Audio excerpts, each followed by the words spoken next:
জয়গুরু। আলোচনা প্রসঙ্গে অষ্টম খণ্ড থেকে পাঠ করছি পরবর্তী অংশ। জনসাধারণের দুর্গতি সম্বন্ধে কথা উঠল। শ্রী শ্রী ঠাকুর: একদল লোকের পেশাই হয়ে দাঁড়িয়েছে লোককে দুর্বিপাকে ফেলে তার সুযোগ গ্রহণ করা। ভালো মানুষই মুখোশ পরা এইসব মতলববাজ আড়কাঠিরা সরে দাঁড়ালে মানুষ অনেক ভালো থাকতো। নলিনীদা মহাত্মাজির নোয়াখালী পরিভ্রমণ ও শান্তি প্রচেষ্টা সম্বন্ধে আলোচনা করছিলেন। শ্রী শ্রী ঠাকুর: মহাত্মাজির উদ্দেশ্য ও চেষ্টা দুই ভালো, কিন্তু দুষ্ট লোকের উপর এর প্রভাব কতখানি হবে তাই ভাববার।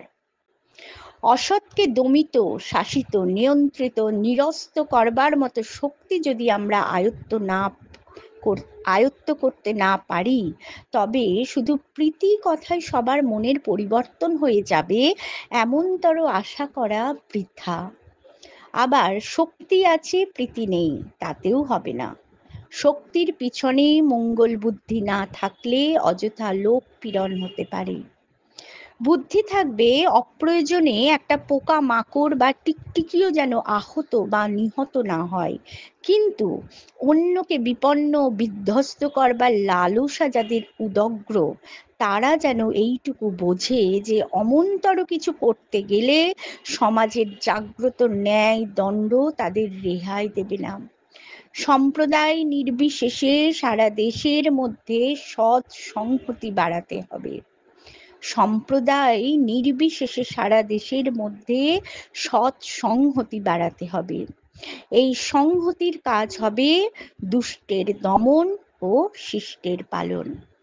আমি বলি, মেক মিজারি ম্যাটেরিয়ালি ইম্পসিবল, অর্থাৎ দুঃখকে বাস্তবে অসম্ভব করে তোলো। এর জন্য চাই মানুষ, চাই অর্থ, চাই সংগঠন। যোগ অর্ঘের টার্গেটে অর্থাৎ লক্ষ্যে রিচ করতে অর্থাৎ উপনীত হতে পারলে অনেক কাজই সহজ হয়ে উঠবে।